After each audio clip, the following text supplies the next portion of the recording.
Hi നമസ്കാരം. F ടോക്കിലേക്ക് എല്ലാവർക്കും സ്വാഗതം. കാശ്മീരിലെ തീവ്രവാദികളുടെ ആക്രമണം നമ്മൾ കണ്ടതാണ്. അതിൻ്റെ മരണ വാർത്തകളും അവിടെയുള്ള സ്ഥിതികളൊക്കെ നമ്മൾ കേട്ടതാണ്. പക്ഷെ പല ആളുകളും പറയപ്പെടുന്നത് മുസ്ലിം പേരുകൾ ചോദിച്ച് വധിക്കപ്പെട്ടു എന്നാണ് പറയപ്പെടുന്നത്. മുസ്ലിം പേരുകൾ ചോദിച്ച് മുസ്ലിങ്ങളല്ലാത്തവർ വധിക്കപ്പെട്ടു എന്നുള്ളതാണ്. പക്ഷെ മരണ ലിസ്റ്റ് എടുക്കുമ്പോൾ 15 പേരോളം മുസ്ലിങ്ങളാണ് ഉണ്ടായിരുന്നത്. പല സംസ്ഥാനങ്ങളിൽ നിന്നുള്ള 15ഓളം മുസ്ലിങ്ങളും അതുപോലെ തന്നെ എല്ലാ മതസ്ഥരും മരണപ്പെട്ടിട്ടുണ്ട്. അതെല്ലാം നമ്മളിവിടെ ചർച്ച ചെയ്യുന്നത്. പക്ഷേ പല ആളുകളും പറയുന്നത് മുസ്ലിം തീവ്രവാദികൾ എന്നാണ്. പക്ഷെ എനിക്ക് പറയാനുള്ളത്, ഏതൊരു വിശ്വാസിയും ഒരിക്കലും തീവ്രവാദികളാകില്ല. ഏതൊരു തീവ്രവാദിയും എന്തല്ല വിശ്വാസിയല്ല. ഏതൊരു മതസ്ഥത്തിലാണെങ്കിലും അവരുടെ മതം ശരിക്കും പഠിച്ചിട്ടുണ്ടെങ്കിൽ അല്ലെങ്കിൽ ശരിക്കുള്ള വിശ്വാസിയാണെങ്കിൽ ഒരിക്കലും നമുക്ക് എന്താകാൻ പറ്റില്ല, തീവ്രവാദികളാകാൻ പറ്റില്ല. എന്തായാലും ഇന്ത്യ തിരിച്ചടിക്കും, പാകിസ്ഥാനെതിരെ എന്തായാലും തിരിച്ചടിക്കും.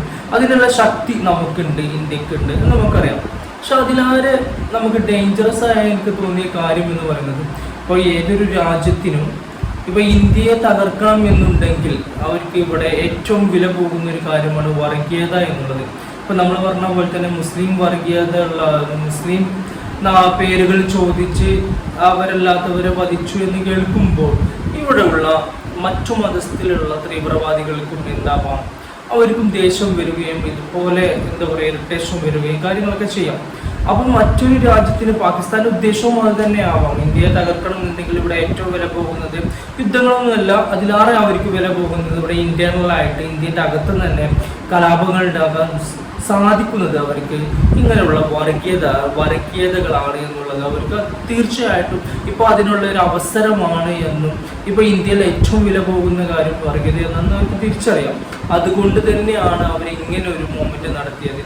അപ്പം ഇന്ത്യ പാകിസ്ഥാനെ തിരിച്ചടിച്ചാലും പാകിസ്ഥാനി ഇന്ത്യയെ തിരിച്ചടിച്ചാലും ഇന്ത്യക്ക് ഏൽക്കുന്നതിനേക്കാൾ ഈ പാകിസ്ഥാനെ അടിച്ചാൽ എത്രത്തോളം ഏൽക്കുന്നത് അവർക്കറിയാം. അതിനേക്കാൾ അവർക്ക് എന്താ പറയുക ഇന്ത്യയെ തകർക്കാൻ പറ്റുന്നത് ഈ വർഗീയതയാണ് എന്ന് അവർക്ക് തീർച്ചയായും അറിയുന്നത് കൊണ്ടാണ് അവരിങ്ങനെ ഒരു സ്ട്രാറ്റജി ഉൾക്കൊണ്ടത് നമുക്ക് ചിന്തിക്കാനാവുന്നത്. നമ്മൾ മുസ്ലിങ്ങളും ഹിന്ദുക്കളും എന്ന് പറഞ്ഞ് പരസ്പരം തല്ലുകയും കലാപങ്ങൾ ഉണ്ടാക്കുകയും ചെയ്യും. പല ആളുകളും കൊലപ്പെടാം. ഇപ്പം ബീഹാറിൽ നിന്ന് അവിടെ നിന്ന് ഒരു മരണവാർത്ത നമ്മൾ കേട്ടിരുന്നു ഈ ഒരു കാര്യത്തിൻ്റെ പേരിൽ തന്നെ. അത് കണ്ടപ്പോഴാണ് എനിക്കിങ്ങനെ ഒരു വീഡിയോ ചെയ്യാൻ തോന്നിയത്. നമുക്കറിയാം കേരളത്തിൽ ഇങ്ങനെയുള്ളൊരു സ്ട്രാറ്റജി ആയിരിക്കണം വില പോകില്ല. നമ്മളൊക്കെ ചിന്തിക്കുന്ന ആളുകളാണ്. ചിന്തിക്കുന്ന മുസ്ലിങ്ങളും അല്ലെങ്കിൽ മുസ്ലിങ്ങൾ ആ പേര് ചോദിച്ച് കൊലപ്പെടുത്തിയതിൻ്റെ പേരിൽ എന്ന് പറയപ്പെടുന്നതിൻ്റെ പേരിൽ നമ്മൾ ആരും മറ്റു മതസ്ഥരെ അല്ലെങ്കിൽ മുസ്ലിങ്ങൾ അങ്ങനെ നിർത്തല്ല. നമ്മൾ ഒരിക്കലും എന്തെല്ലാം നമ്മൾ യുക്തിപരമായി ചിന്തിക്കുന്ന ആളുകളായതുകൊണ്ട് തന്നെ അവർ ചെയ്ത ആ കാര്യത്തിന് ഇവിടെ തിരിച്ചടിക്കുന്ന ഒരു സ്വഭാവമുള്ള കൂട്ടരുള്ള കേരളത്തിലുള്ളത്. പക്ഷെ ഉത്തരേന്ത്യയിൽ അങ്ങനെയല്ല. ഉത്തരേന്ത്യയിൽ കേരളത്തിൽ നിന്ന് തികച്ചും വ്യത്യസ്തമാണ്. നമുക്കറിയാം ഇതിന് മുന്നും പല കാര്യങ്ങളും നമ്മൾ കണ്ടുകൊണ്ടിരിക്കുന്നതാണ്. അപ്പം അങ്ങനെയുള്ള ഈ സാഹചര്യത്തിൽ മുസ്ലിങ്ങളെ ആക്രമിക്കുകയും സഹിക്കട്ടെ അല്ലെങ്കിൽ അതിന് തിരിച്ചടിക്കുകയും ചെയ്യുമ്പോൾ ഇന്ത്യ പാകിസ്ഥാൻ ഉദ്ദേശിച്ച രീതിയിൽ തകരം നമുക്ക് തീർച്ചയായിട്ടും അറിയാം. പാകിസ്ഥാൻ ഇന്ത്യയെ അടിക്കുന്നതിന് എന്താ പറയുക ഡയറക്റ്റ് യുദ്ധം ചെയ്യുന്നതിനേക്കാൾ കൂടുതൽ എഫക്റ്റീവ് ആവുക ഇങ്ങനെയുള്ള കാര്യങ്ങളാണ്. അപ്പോൾ നമ്മളെ കേരളത്തിൽ ഇങ്ങനെ വില പോകില്ല അറിയാമെങ്കിലും നമ്മൾ എന്ത് ചെയ്യണം, അതിനെക്കുറിച്ചൊന്ന് പറയാൻ തോന്നി. അതുകൊണ്ടാണ് എന്ത് പറഞ്ഞത് ഇങ്ങനെ ഒരു വീഡിയോ ചെയ്യാൻ ഉദ്ദേശിച്ചത്.